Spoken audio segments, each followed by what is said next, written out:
Okay. All right. Good evening, everybody. My name is Susan M. Hart-Savidio. I am the Rutgers Cooperative Extension horticulturist at the Ocean County office, and I wanted to say thank you for joining us. And we are going to hear from Doug Zemeckis, who is our marine agent in the office, and Patty Dixon is online with us as a panelist. So we will, Doug said he has some time for questions. He'll have some built-in time. And I will mute myself so that it's not so much feedback on for everybody. And then we will get going. So if you want to put your questions, put it in the Q&A section, which should be found under the 3 dots that are on there. And then you pop it up and then you can hit the Q&A section. And you can put your questions in there. And then Patty and I will go back and forth with Doug when he has his break. All right. So Doug, our next program is September 8th for those of you that are interested in learning a little bit more about tick safety, and that's with me. So I'm going to turn it over to Doug if you have some more information you'd like to impart, who you are and what you know, which is why we're here. And thank you. Okay. Cool. Thanks, Sue. I'll take it away. Good evening, everybody. I appreciate the opportunity, Sue and Patty. Thanks for the introduction as well. I'm Doug Zemeckis. I'm the Marine Extension Agent with Rutgers Cooperative Extension, working on education and research related to fisheries, aquaculture, and coastal resource management, based in Ocean County, but also serving Monmouth and Atlantic counties and throughout the state as needed on marine-related issues for Rutgers Extension. Thanks for joining us this evening. I know there are a lot of webinars and also cutting into evening dinner time here, so really appreciate it. Joining the In the Know to Grow webinar series. So moving not just terrestrially and the landscape, but moving out to the seascape. This evening, I will be speaking about what's the catch, providing an overview of New Jersey's marine fisheries, including recreational and commercial fisheries and aquaculture, primarily exclusively shellfish in our marine environment here in New Jersey. So hoping to provide an overview of the who, what, when, and where of these major industries and some guidance on in the related to In the Know to Grow, but in this case, some guidance on In the Know on how to purchase seafoods recommendations, but also guidance on recreational fishing in some capacities, management measures, and other examples. So without further ado, I'll dive in here. And first, in case we have some new folks this evening, just joining some Rutgers Extension programs, start off with 10,000 foot level of how we get to our marine extension programming. For those who are not familiar, Rutgers is New Jersey's land-grant university. So since 1880, we've been here to serve the state through research and education through our New Jersey Agricultural Experiment Station, which was set up in 1880. We are deeply rooted in commercial agriculture and horticulture, home lawn and gardening, and have expanded programs with time to environmental and natural resources, food, nutrition, and health, youth and community development through 4-H, and I come in working on programming related to fisheries and aquaculture. The education arm of the experiment station is Rutgers Cooperative Extension, and we've been in business, so to speak, in business education since 1914, and we have Rutgers faculty and staff located throughout the state in actually 20 of 21 counties. And we're tasked with delivering research-based information and the wealth of knowledge from the State University, our home base in New Brunswick, out into the communities to improve the quality of lives and businesses. And it's a two-way street where we are also the eyes and ears for the university, bringing that research-based information, but also working with local stakeholders to identify needs and to develop new research projects to address those needs if there aren't already available information. And as most people here, it sounds like are based in Ocean County, but we have programming throughout the state with, of course, our marine programming focused along the coast. So looking at the coastline, we are known as the Garden State, but we have really also extensive and highly profitable commercial and recreational fisheries and shellfish aquaculture in our marine environment. Over 100 miles of coastline from Sandy Hook down through Cape May. And these businesses are really key to the cultural fabric, socioeconomics, tourism industry, and food productions, just to name a few of the different systems and roles that our fisheries and aquaculture play. A few times today, I'll hone in on Barnegat Bay. Barnegat Bay watershed is outlined in red, and you see as it's the outlines of the counties, the footprint of the watershed is really approximates quite well the outline of Ocean County, figuring the majority of the folks with us tonight are local in Ocean County, but also throughout the state. So we actually have some of the top commercial fishing ports in the country here in New Jersey. A couple in the top 10 are major commercial fishing ports from north to south are Belford up in Monmouth County, Point Pleasant and Barnegat Light in Ocean County, Atlantic City, Cape May, Wildwood. If you look at the fisheries documents, the top port in our state, and then Port Norris as well, not shown here in Cumberland County on Delaware Bay.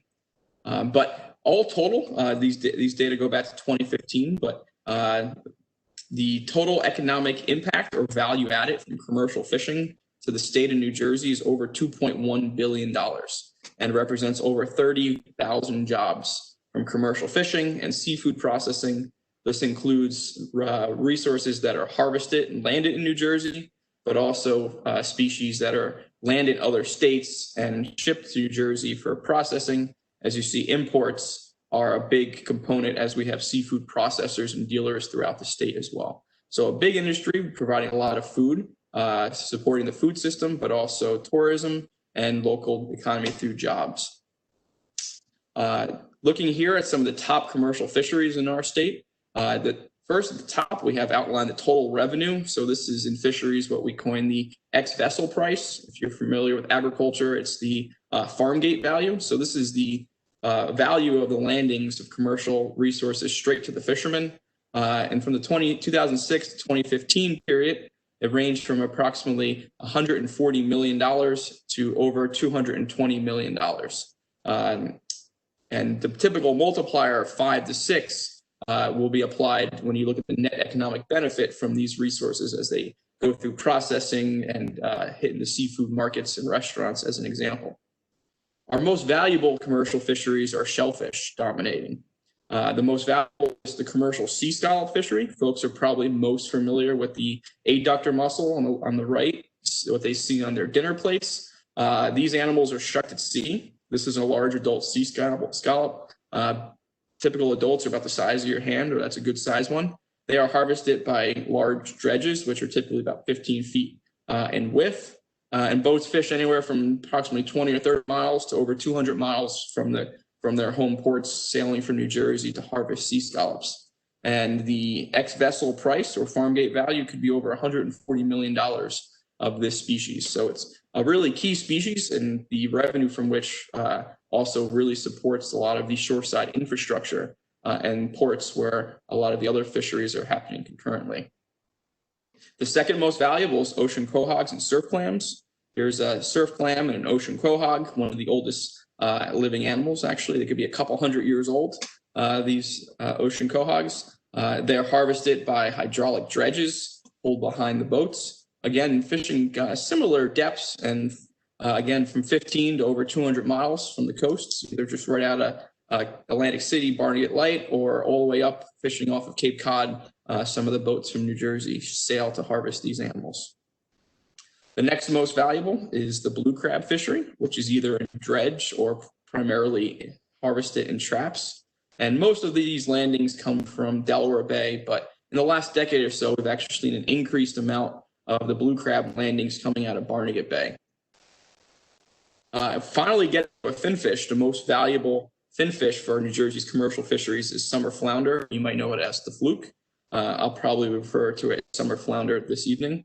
The guy in the middle here, or gal, looks like something out of a sci-fi film, but that's actually a monkfish, or you might know it as an anglerfish. You'll see monktail in our local seafood markets. The livers and their ship whole go to other countries as export markets. People tend to be pretty surprised, but we also have a profitable commercial lobster fishery here, about 12 to 15 boats in New Jersey, and it's the number 6 most valuable commercial fishery in our state. So those were our commercial fisheries. Our recreational fisheries, a separate one, a separate industry, but often harvesting the same species, same different component of the same resource. Similarly, they have a large net economic impact on our coastal counties. In 2015, it was estimated to be $1.2 billion value added from recreational fishing, over 16,000 jobs. And this also includes sales.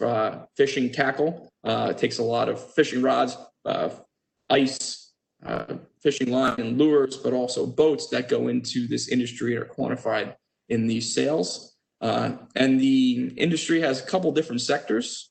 One is called the for hire sector that includes larger party boats or charter boats where you pay by person per day for the party boats, or you can rent out a whole charter boat for 6 to 12 passengers or more, or for the more personal experience of a charter boat, you could charter only one spot on some instances and help fill up the whole boat.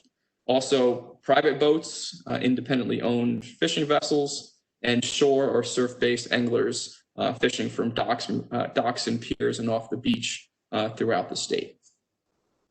So actually, with the recreational fishing, it's also a big part of our coastal tourism. On a given year, there's about approximately 1 million or more anglers who are estimated to participate in marine recreational fishing.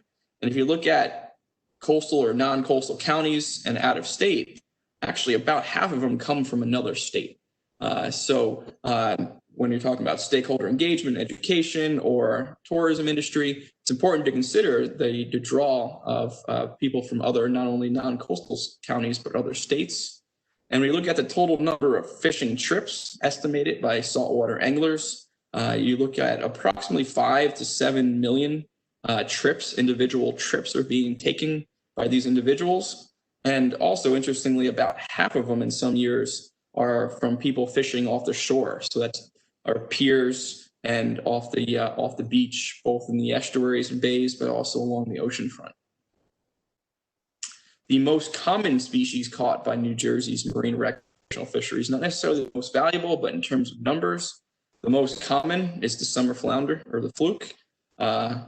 Black sea bass is number 2, bluefish 3, striped bass number 4, and blackfish, or otherwise known as tautog, number 5. What this graph shows, if there were any interest, it shows in that 10-year period the number of animals that are harvested versus released by a species on an annual basis. And as you'll see, for some species such as summer flounder, quite a few animals are caught and released based upon management measures. I'll speak a bit later, but this fishery for recreational, at least once it gets to a state level, there are minimum sizes, possession limits in terms of the number of fish people can keep, and also open and closed seasons. And a management measure and byproduct thereof is that a certain percentage, and sometimes a lot, are actually caught and released by anglers. So given the high socioeconomic value of New Jersey's fisheries, as mentioned, whether it be helping to support tourism, the food system, particularly in the commercial aspect, or there's a high motivation also recreational fishing of harvesting to eat your own catch. So that also fits within the food system, or the social and cultural dynamics of our coastal counties. It's key to consider the long-term sustainability of these industries and fishing communities, and therefore promoting the wise utilization of these fishery resources. As you might expect, there's quite a system set up to monitor and conduct science on these resources, and then to implement fisheries management measures to encourage long-term sustainability. So what could be a full year graduate level course on the complexities of fisheries management boiled down here to this idealized flow chart, but scientists from universities, state and federal agencies, they'll collect information on the biology of the animals that are being caught. I'll mention that in the next slide. Scientific observations during surveys, monitoring what are caught by recreational commercial fishermen. Those systems estimate the catch, and they go into stock assessment models, which I'll mention on the next slide, but basically gauging the health and status of a resource, particularly by species basis, to get an idea if the population is going up or down, is in a healthy condition. And that barometer or health checkup, so to speak, provides the information that allows you to determine what can be sustainably harvested. And throughout the world, scientific-based information going to fisheries management has often been quite successful, including here in the US, which I'll get to also in the coming slides. And this information is used to set management measures. And depending upon the species, there could be a variety of different groups that are involved in managing fisheries. If it's something like hard clams in Barnegat Bay or blue crabs, which are, you can say, residential, they don't migrate to another state, they are managed at a state level by the Division of Fish and Wildlife. If you take like something like summer flounder, which can migrate all throughout the Northeast into different states, near and far from coast, those are managed jointly with other states and federal partners through things such as the Atlantic States Marine Fisheries Commission, which includes managers from Maine to Florida, the Mid-Atlantic Fisheries Management Council, which is Rhode Island through North Carolina, and then the NOAA National Marine Fisheries Service provides oversight and final judgment and ruling on fisheries management in cooperation with these partners. So crash course on the fisheries management in place to provide and support long-term sustainability and wise utilization of these resources. And getting into Fisheries Science 101, stock assessment's really the backbone of fisheries science, whether it's often a tagging study, a survey to look at the age distribution or how old the animals are, when and where they reproduce, how many are being eaten in predator-prey relations. Those data are frequently collected with the goal in mind of informing a stock assessment, which is, as I mentioned, trying to provide a health checkup on the fish population. Is it going up? Is it going down? Is it where we want it to be sustainable? And we say that stock assessments like trying to count how many trees are in the forest, but pretend that the trees are underwater and they move. So you can't see them and the fish move around, so at least finfish. So it's inherently very difficult to try to figure out how many fish are in the ocean. So roughly the way this is done is looking at surveys that are done statistically, coastally, and region-wide to get an idea of when and where fish are and generally in what abundance. So that research and sampling the fish that are caught during the surveys and by fishermen, you can dissect them and get an idea of their reproductive capability, how quickly they're growing. Generally, fish that grow faster are more robust and resilient to greater amount of fishing pressure. And we want to know how many fish are being caught, both by recreational and commercial fishermen. And if you think of it like trying to balance your checkbook, these often complex statistical models work like if you have an idea of how many fish are in the ocean in a given year based on previous data. You're basically subtracting for fish that were harvested, subtracting for fish that died due to natural causes, whether it be old age, predation, or disease. And the population can grow by animals getting larger or by recruitment or reproduction of new babies. So the checkbook analogy and doing this on an annual basis, if people still balance their checkbook in this digital era. But that's one way to conceptualize a stock assessment. So as mentioned, actually, we have the Magnuson-Stevens Fishery Management Conservation Act, a mouthful. That was put in place in the mid-70s, has been amended and arguably improved over time. Still lots of progress still to be made in managing our fisheries, both to meet biological objectives, but also in particular socioeconomic objectives and the needs of fishermen, seafood processors, coastal communities. Still ways to go, but also by comparing to other countries, you might argue that that piece of federal legislation has been very successful, at least in meeting the biological objectives. Before management was in place in a lot of parts of the country before the mid-'80s, there was much more commonplace to have overfishing, unsustainable harvest, and a lot of populations were depleted. And shown here, as of 2018, were 44 stocks that, through a variety of management, environmental influences, were categorized by NOAA as rebuilt. So we have some examples here along our coast of New Jersey. A couple of them, one is summer flounder. This is the take-home message from a 600-page document of the stock assessment of summer flounder. I'll spare you all those details, but draw your attention to this blue mountain in the back. That is a measure of spawning stock biomass, or it's the weight in millions of pounds of adult summer flounder from North Carolina to Maine. Ideally, this Blue Mountain is right around the target or at least above the threshold. If it's below the threshold, that means the stock's overfished and additional management is needed. But the management plan came into play in the early 90s, and you see the population responded quite well to at least back to 82 all-time high levels. Although recently we have seen decline in summer flounder biomass, which has caused the need for fishery managers to respond by, in some instances, particularly with the recreational, maintain strict management measures so that way the population will hopefully remain at moderate or even higher levels in the future. So one idea of moving in the right direction, at least biologically, although commercial and recreational, we still have a lot of progress on, like as I mentioned, meeting the socioeconomic objectives of angler satisfaction and maximum profit from the commercial fisheries. Striped bass had a similar response, and there was a moratorium in the 80s. You can see the biomass of striped bass increased, although a similar picture since around 2000, depending upon where your eye grabs, 2003 or 10, we've seen a declining trend in striped bass, and they're below that threshold now. So the stock's considered overfished, and this is the Cliff version, this take home of why that we've had more strict management measures for striped bass in recent years. So commercial sea scallops also, so there are some benefits perhaps to studying and managing shellfish. They are sedentary. Scallops can swim a couple meters on the bottom, but they are arguably really spending most of their life in a really small area.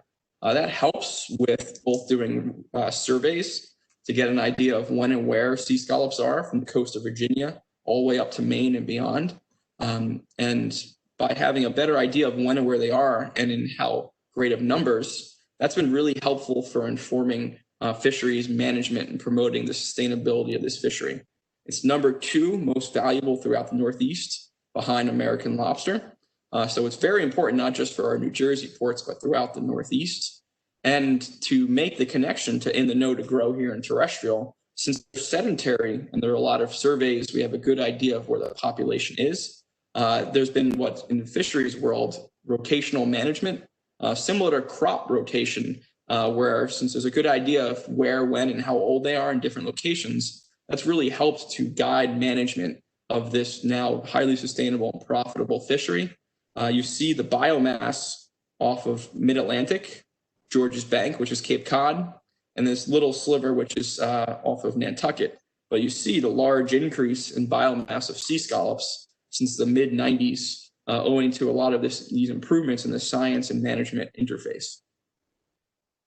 So getting in a bit now in the know to grow, provide some guidance for those who might be already involved with or interested in getting involved in recreational fisheries. Some of the guidance, in addition to you might have learned on what species you might want to target, getting into a little bit about the management and some of the permits that are needed for recreational fishing. So NJDEP, Division of Fish and Wildlife, they have their annual marine digest out. I think everyone registered got a copy of the slides. You can click on the link and read a nice magazine and an annual update of New Jersey's marine resources and industries. In the center there is the attention to anglers. And this is the summary sheet. You can get an idea whether you're going after hard clams in Barnegat Bay, to tog or blackfish off the coast on the artificial reefs, sea bass during the summer or even the winter. This gives you an idea of the management and regulations that are enacted in a given period. You see sea bass has 4 different seasons. They regulate the number of fish you can keep, the minimum length to keep them, and also open and close seasons, considering times when fishing's very common versus others when it's less common. When they're reproducing is a critical period in their life history that's often avoided for certain species. So you have this here as a reference to consider what you might want to target and what the management measures are during a given time period. So we do not have in most instances, we do not have a saltwater fishing permit like you do freshwater, but there is a saltwater registry, which is in a partnership between federal societies, the NOAA National Marine Fisheries Service and New Jersey. And generally speaking, if you are not fishing on a for hire party or charter boat, and you are fishing off the beach or on a private boat. There are some age limitations, but generally speaking, you need to have a saltwater registry card. It's free in the state of New Jersey, but if you're fishing private boats or shore-based, most individuals will need to have saltwater registry. Some other fisheries, particularly the shellfish, crustaceans, and bivalves, there are some permits. Hard clams, as an example. There is a residential recreational shellfish license, including a senior lifetime shellfish license for only $2. So quite affordable to get this license to be able to harvest hard clams recreationally. This website here for DEP, Division of Fish and Wildlife, you can buy those your permits either in person, non-corona COVID-19 periods, or online now as well. Hard clams have to be 1.5 inches. You're allowed 150 clams per person and no harvesting on Sunday. So as mentioned, you need that shellfish license for hard clams. If you were fishing pots for blue crabs, you do need a non-commercial license for blue crabs if you're fishing with pots. Another thing to consider, as it's very popular here in Ocean County, I figured I'd put a little more time here on the hard clams. Another thing to consider, in addition to the permit, is also the timing and location where you're harvesting. Hard clams could often be eaten raw, and there's public health concerns with consuming raw shellfish in conjunction with the water quality. So the New Jersey DEP Bureau of Marine Water Monitoring, as part of the National Shellfish Sanitation Program, they monitor the water quality throughout the state of New Jersey, and they have shellfish classification charts with guidance or really regulations on from when and where you can and can't harvest shellfish. Shown here is Tom's River and part of Barnegat Bay. The blue areas are approved for harvest year-round. Yellow, conditionally approved for November through April, and prohibited harvests are restricted from the darker colors. So before you go out hard clamming, make sure you have your recreational hard clam license, you're familiar with the management measures, and also when and where you are allowed to be harvesting legally and safely. Finally, I'll pause after this slide for a break for Q&A. But one other thing, if you're local here in Barnegat Bay or don't live locally and do recreate here, NJDEP's Bureau of GIS, Geographic Information Systems, have a variety of mapping tools and web applications that are very helpful. You might want to check out also the Barnegat Bay Boater web application. In here is information on everything from marinas, piers, launch ramps for your boat, piers including fishing piers, critical habitats to avoid, and a whole suite of valuable information that you could also upload on your phone or look at before you actually head out into the field. So with that, I pause with this right on time here, partway through New Jersey's marine, commercial, and recreational fisheries, and see if we have any Q&A before getting into aquaculture and some seafood information. Yeah, we have quite a few. Alex was asking a few different questions, specifically, how are the limits decided between the states? Do other states affect New Jersey's recreational commercial limits? And if so, how is that decided? So good question, Alex. I don't have that in this presentation. Let me see if I no, but I'll go to this as a talking point, Alex. So I'll take summer flounder as an example. So the population is managed from North Carolina to Maine, although the key states are really Virginia through Massachusetts. And based upon historical fisheries from 1980 to 1989, each state gets a % of the quota. So based upon our history, New Jersey's fishery in those years, we actually get a pretty sizable percentage. I don't remember it offhand, but 60% of that goes to commercial and 40% goes to recreational and within the state. And then New Jersey has the ability to develop management measures in partnership with the Mid-Atlantic Council and Commission on what they are for our state for commercial and recreational fisheries. We get our piece of the pie, looking at it at a coast-wide basis. So other states do have an impact. I mean, they get another piece of the pie through these collaborative and management networks, the council and commission with NOAA. There is discussion with people, fishermen, managers, scientists from all the states in helping to set up the allocations between the states and approving state level recommendations. So certainly is impact, and in the context of climate change, this is an important issue now as the resources are shifting their distribution and productivity. This interstate management has become a key issue and a hot button issue throughout the Northeast. Forgot to unmute myself. Another question that came in for the numbers that are calculated. Does weather seem to have an effect, like Hurricane Sandy, and how is that assessed in the data? Thanks for that question. So I didn't have a figure here, but these abundance surveys. So NJDEP does trawl surveys, and they have so for 30 some odd years in our nearshore waters from approximately 3 to 15 miles off the beach. NOAA has been doing trawl surveys from North Carolina to Maine and to Canada since the late 60s. So really long time series. Those are, that also gives us the abundance and biological information. So a lot of the data and stock assessments are looking at really long-term periods. So something like Hurricane Sandy might impact, though, where the fish are in a given year. It might impact the recruitment and if the fish spawn or survive successfully. So things that'll happen locally in New Jersey or coast-wide that may impact the resources such as sea bass, bluefish, summer flounder will show up in some capacities in either the local surveys for adults or juveniles. And those are things that are monitored looking at over time, not only how many fish of what age are available now, but how many young ones, for example, are coming in behind them are considered in the management decisions. Excellent. And I like the recruitment. That, I like that terminology for babies. We have recruitment. I like that. Yeah. In fisheries lingo, so here's the recruitment for summer flounder. That's the light blue line. You can see that's the number of millions of age 0 baby summer flounder estimated from North Carolina to Maine. You see it's not always correlated with adult biomass. Some years you have the most recruitment when you actually have fewer adults.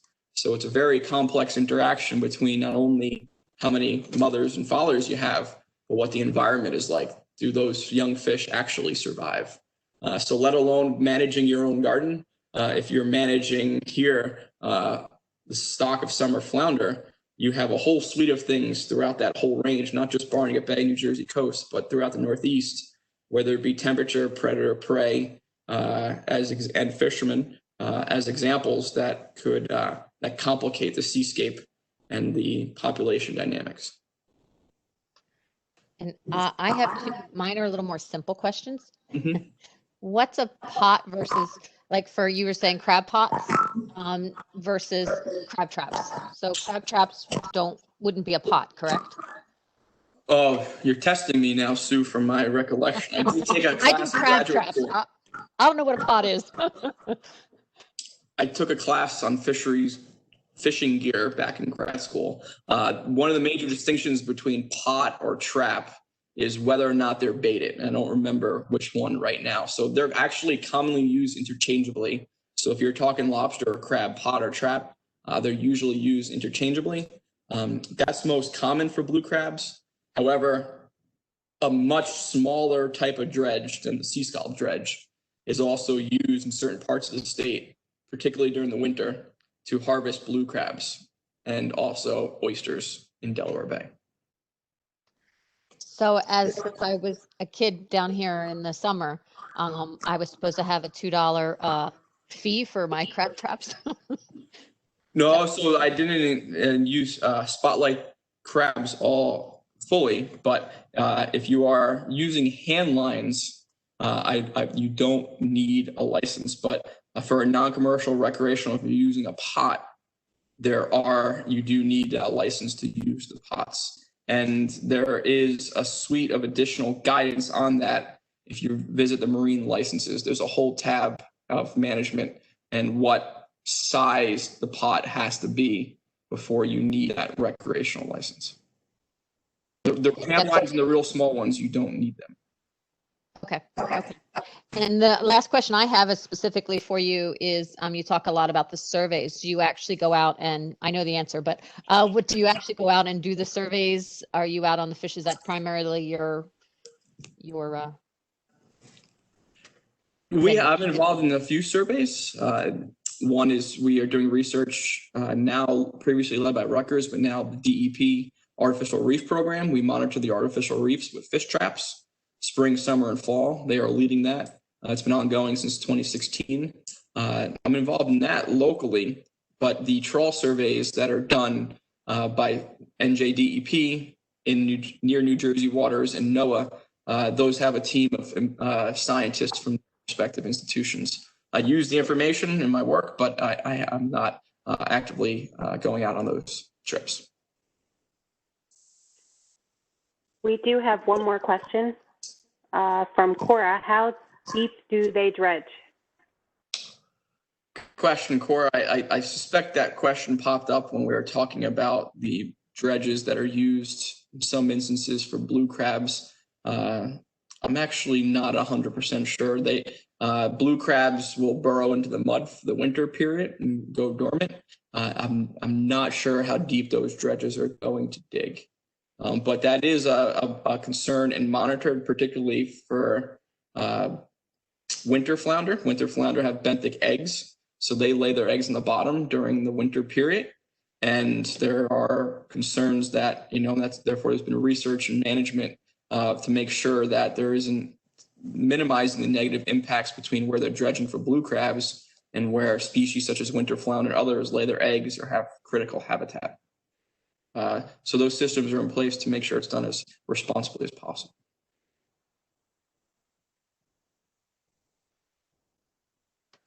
I don't know how much more you think because I know you're watching your time, so I don't know. There was one more question in the chat. Barnegat Bay near the BI buoy,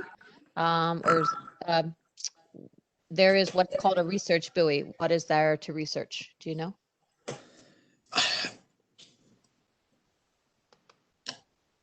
That might be a little far north. I'm not sure if that's I believe my initial guess, judging upon where that description came from, is that's part of either the system-wide monitoring program, SWAMP, as part of Rutgers' Jacques Cousteau National Estuarine Research Reserve, or actually I think that might be a DEP buoy as part of their Bureau of Marine Water Monitoring. If the person who's interested checks out their homepage, you can see similar web applications as the Barnegat Bay app, but you can see a map of the locations throughout the state where they have their buoys, and you can even download and review the data on the water quality parameters.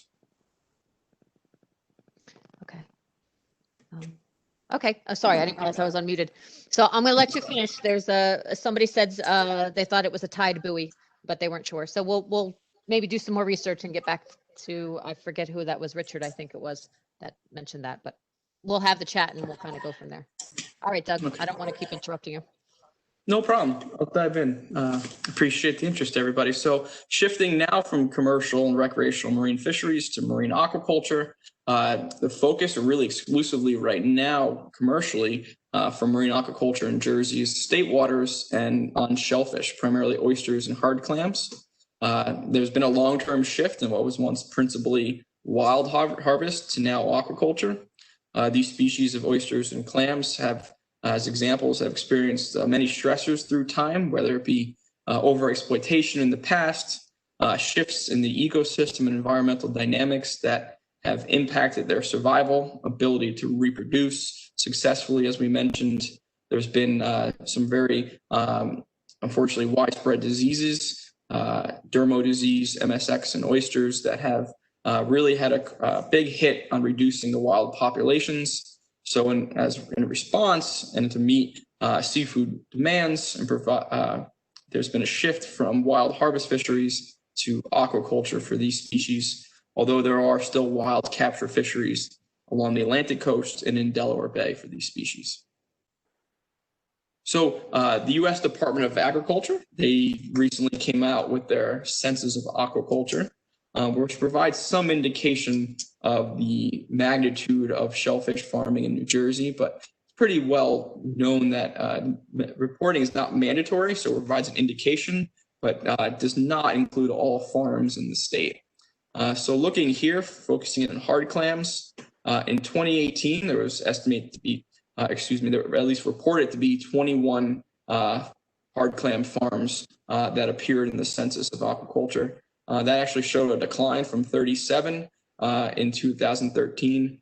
So a market decline indicated, but also, again, this is not all shellfish farmers reported in this year. And total sales were about $2.2 million. So sizable industry, hard clam aquaculture within our estuaries, primarily along the Atlantic coast of New Jersey. Looking at the aquaculture production of oysters from the same USDA Census of Aquaculture, comparing 2013 to 18, again, it shows a similar number of farms reporting, 18 and 19. Nonetheless, some other input from industry and permitting suggests that actually the industry has been expanding in recent years, just not reflected in this most recent census. And total value, farm gate value of oysters in the state reported in the census was $4.2 to almost $8 million back in 2013. So again, both significant for socioeconomic impacts and jobs, but also local fresh seafood production. So marine aquaculture in New Jersey, there are a variety of partners that oversee and regulate it. There are multiple divisions within the New Jersey Department of Environmental Protection, and also heavy involvement from the New Jersey Department of Agriculture. But I figured I'd focus briefly here on the New Jersey DEP Bureau of Shell Fisheries. They work cooperatively with the Shell Fisheries Councils. There are two of them, one along the Atlantic coast and one along the Delaware Bay coast. The Atlantic coast section, they have a very useful aquacultural leasing policy, which helps with mapping existing aquacultural leases along the Atlantic coast and citing locations for responsible development for future aquacultural lease sites, considering essential fish habitat, other sensitive habitats for not just finfish, but wild shellfish, birds as well, and other users, whether it be navigational channels and human recreational activities and commercial. The Bureau of Shell Fisheries has a great deal of guidance and more websites in production, I understand, on shellfish aquaculture, but also the leasing policy gives an idea of the locations along the Atlantic coast where aquaculture is currently being performed and where it's cited as for potential expansion in the future. Just honing in on one location, a location known as Hammock Cove or Dry Bay. If you orient to the map in the upper left, this being Atlantic City, basically due north at the mouth of the towards the Mullica River is where this Hammock Cove Dry Bay is, and you can see a location that has been and remains intensively farmed by commercial hard clam farmers. So this is down actually in Atlantic County. It provides an indication on how the bottom in this location is divided up for these commercial aquaculture leases in this location, basically principally hard clam aquaculture. So a bit more history on hard clam aquaculture. It began in the U.S. in the early 1920s, and it's been active here in New Jersey since the mid-1970s. Again, there were their stressors that I mentioned before that led to a decline in the wild populations. With some innovation amongst the shellfish farmers, extension agents, and Rutgers faculty from New Jersey and partners from other states, they started pioneering hard clam aquaculture methods here in New Jersey back in the mid-1970s. And if you're interested in the history of hard clam aquaculture and extension fact sheet, those are linked at the bottom. But basically, hard clam aquaculture and most shellfish aquaculture could fit into three different phases, similar to terrestrial farm production, but hatchery, nursery, and grow out. So these three distinct phases here for hard clams kind of summarize, and I'll show some quick pictures in the coming slides, but commercial hatcheries, which are primarily in Southern Ocean County and Atlantic County, around Atlantic City and up around Seven Bridges Boulevard and Tuckerton. They have broodstock that they will spawn in their hatcheries in the springtime, and they'll maintain that broodstock and their larvae until they're about 1 to 4 millimeters in size, and sell them to commercial harvesters, shellfish growers, for further grow out and production. That's the hatchery phase. In the nursery phase, it's common to see hard clams raised in upwellers here in New Jersey, or there are some, I'll show a picture of that, but there's also some floating equivalents called flupsies. A good thing with hard clams and oysters, as opposed to many terrestrial crops, is since they're filter feeders, they feed on the algae, the phytoplankton that are available in the water. So as long as you have, there are obviously other tricks of the trade and necessities, but as long as there's fresh flowing seawater with high quality food, cleaning the upwellers as an example, or the screens I'll show you, you don't have to feed them. So they're feeding naturally on the flowing seawater and the phytoplankton that's available to them. Typically by around 10 to 12 millimeters in size, the hard clams are shifted from the upwellers out into bottom planting. And a couple figures to show along with that process of hatchery nursery grow out. This is an example of an upweller, in this case, managed by our partners, Reclaim the Bay, which is a local nonprofit in Ocean County. Citizen Science involved restoration work with hard clams and oysters with upwellers throughout Ocean County. So fresh flowing seawater is pumped into the upwellers, and the oysters or hard clams are in silos, and they feed on the algae in that fresh flowing seawater, which afterwards is then the excess is funneled out through the sluice box and out back into the bay. In this case, you have an electricity source to maintain the pumps, and keep the upwellers clean. But this is the nursery phase of raising the hard clams and oysters. And in terms of hard clam aquaculture production, once they are after the hatchery and nursery phases, the grow out phase for hard clams involves planting them under predator control screens. Blue crabs and cow-nose rays are some of the key predators of hard clams. So they are planted under these predator control screens, which is the same type of netting used in some terrestrial farming to keep birds and other predators off berries, as an example. And here, they're providing the same role of planting the hard clams on the bottom and then covering them with these predator control screens. Again, here are our partners, Reclaim the Bay, partnering with us at Rutgers, the Bureau of Shellfisheries to do citizen science restoration work, but scaling up these operations are similar to what you'll see on a commercial hard clam aquaculture farm. And then we have oyster aquaculture, the other main species we have here in our mariculture, which is marine aquaculture.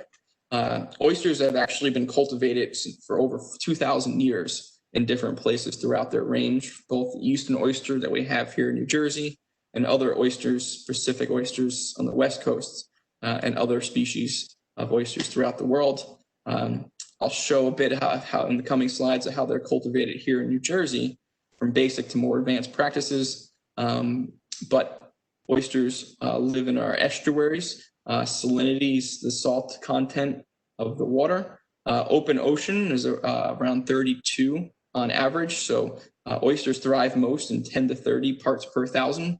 So not too salty, like I find them out in the ocean, but also not too fresh. So we find them in our creeks, rivers, and bays in New Jersey. And they're also filter feeders, so they need adequate water flow and clean water to feed on passing phytoplankton, as an example. And oysters reach market size 3 inches in as quick as about 12 months. So you can actually bring an oyster to market size quicker than a hard clam, which can take, I think, about 2.5 years or longer. So some advantages to faster production for oyster aquaculture. So the oysters, in contrast to hard clams, so shown here is the life history of oysters. And actually in their spat stages, the oysters are fixed to the bottom. They need hard substrate to fix to. So once they plant there, they are there for life. Hard clams prefer different types of sand or mud, and they burrow up and down in the sand. But oysters need that hard substrate to set on and survive.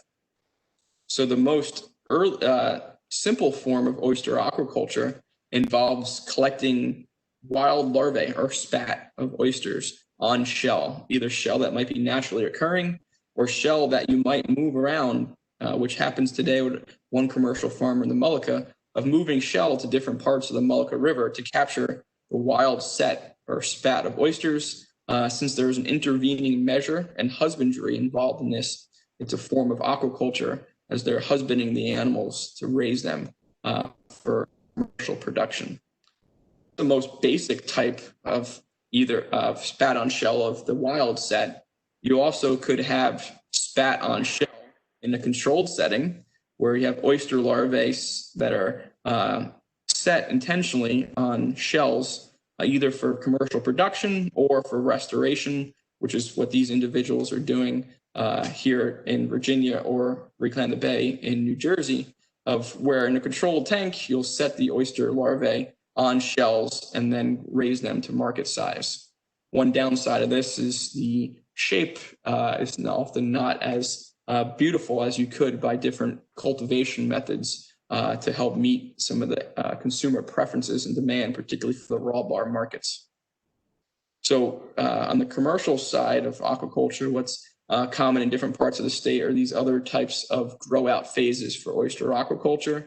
Shown here is the rack and bag system on a tidal flat down in the western part of the Cape May Peninsula, where those oysters are in mesh bags for the grow out phase, on the mesh bags on rebar racks, cleaned periodically at low tide, and again feeding naturally on the flowing seawater and phytoplankton. Similarly, instead of on rebar, you can have the mesh bags put in oyster cages. And this is adopted in different parts of the state by different growers, depending upon the dynamics and regulations and water depth in a given area, might choose this method as an alternative.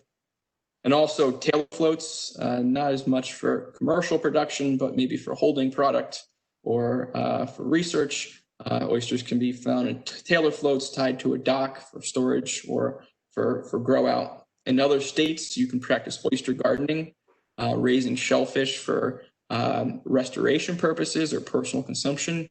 Here in Jersey, unfortunately, shellfish gardening is illegal due to water quality issues and fear of poaching. So maybe one day we'll have more opportunity to raise your own shellfish for consumption. But right now, that shellfish gardening practice is not legal in the state of New Jersey as it is in others. So maybe we, although can follow their models and be successful in the future.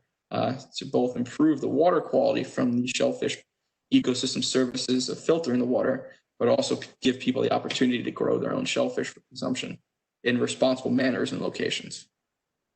Last up, floating cages. We see these in different parts of New Jersey, but basically instead of bottom mounted, oyster cages are floating at the surface. They can be flipped to clean the oysters, clean the cages themselves. And in some instances, this helps with also rotating with the tide, maintaining the integrity of the gear, and improving the feeding ability of the shellfish. So that's a quick overview of some of the different production methods of oysters and hard clams in New Jersey's marine aquaculture. Just taking it at home here also provides some additional guidance as you not only might consider going fishing, but purchasing local seafood or making selections. Our New Jersey Ag Experiment Station, we have a seafood safety website, which will refer you to the experts, whether it be DEP, NOAA, EPA, U.S. Department of Ag. You can follow these homepages on seafood safety and recommendations as you're considering seafood for personal consumption.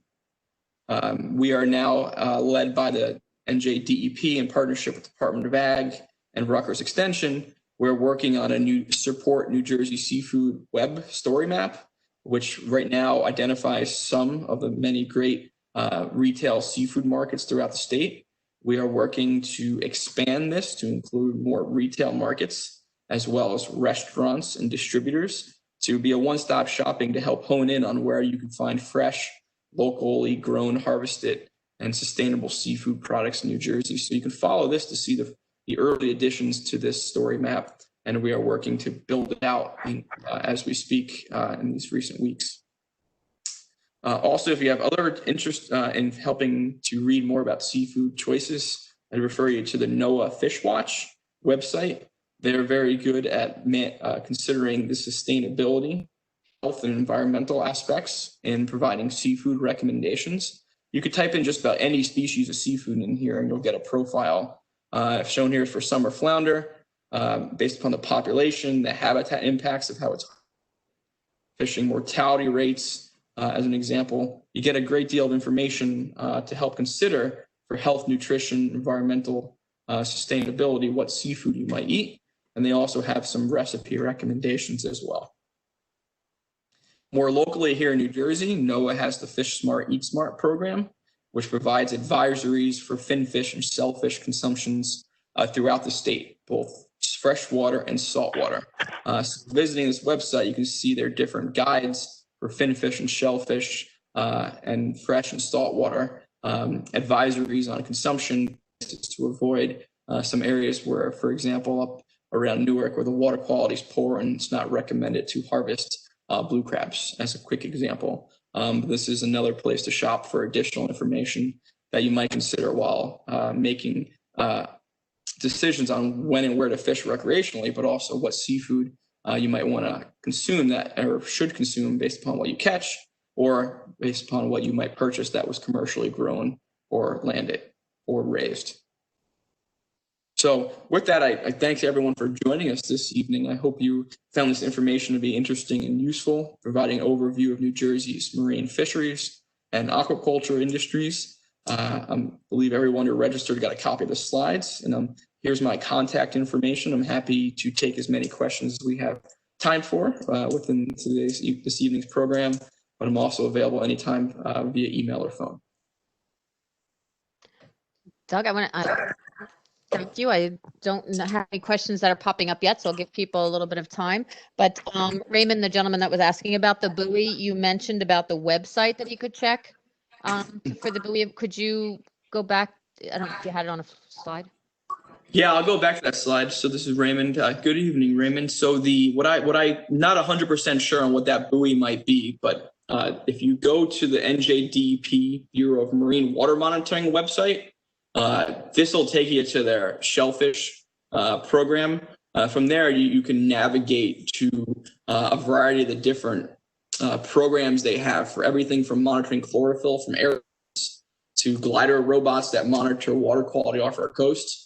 You'll also see a similar map like this one for the Barnegat Bay Boater web app, but you'll see some similar maps and applications on where you can hone in on and access data of where they have their buoys that measure water quality at different locations throughout the state. And there may be some people that signed on a little later or registered after I gave you the registration this morning, Doug. So if anybody needs the handout, please contact me when you'll get an email at the end of this program. Also, thank you, Cora.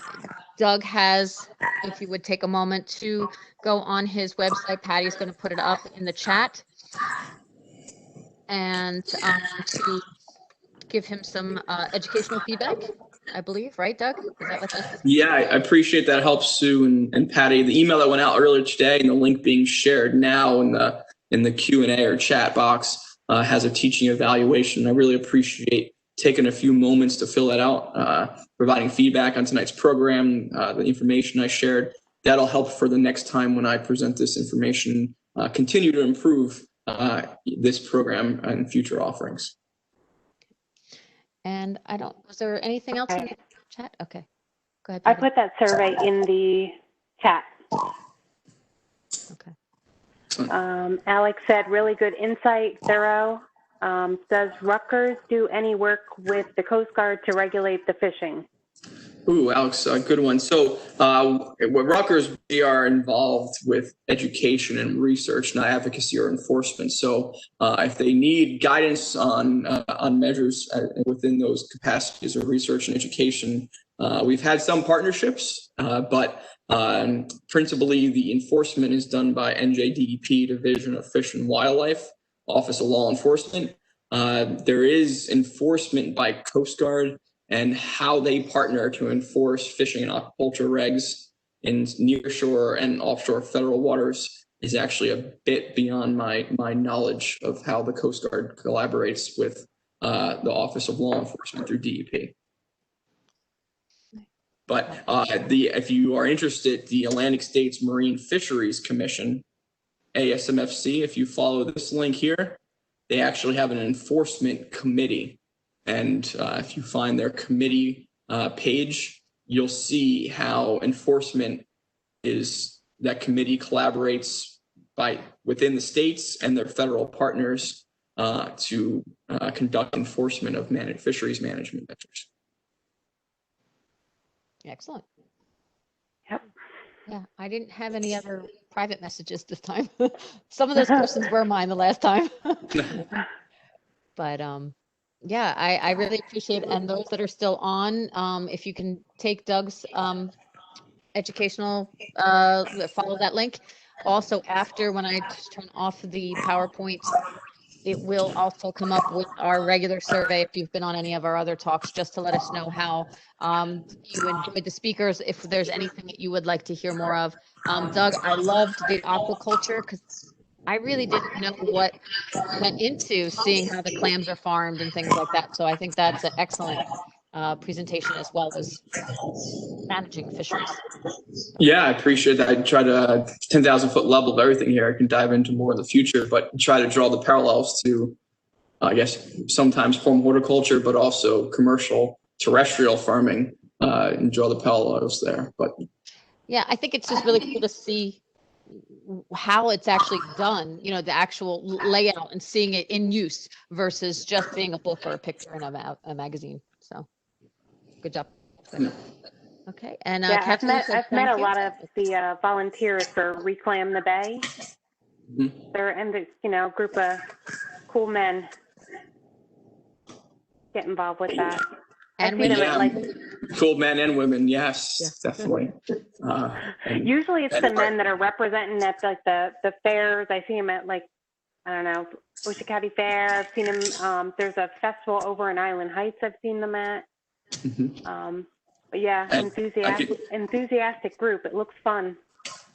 Very enthusiastic, and we've had a long-term partnership with them since 2006, their origination in 2005 of our Barnegat Bay Shellfish Restoration Program. And actually through our extension and partnerships, we have the extension course that serves as Citizen Science volunteer training program. That's our coastal stewardship course.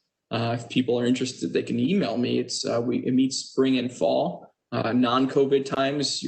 There are volunteer opportunities during the summer, but it's evening classes on environmental stewardship, coastal marine resource management, particularly estuarine ecology, and with a focus on shellfish restoration as our teaching tool to learn about responsible coastal stewardship practices. You usually get a big group too, if I'm not mistaken. We usually are fortunate to have a diverse, enthusiastic group from Ocean County and beyond. Yep. Nice. All right. Doug, I don't see any more information popping or any more questions popping up. So I want to thank you again for your time tonight, and thank great you. program. It was really cool to see what you actually do instead of being in your little corner in the office.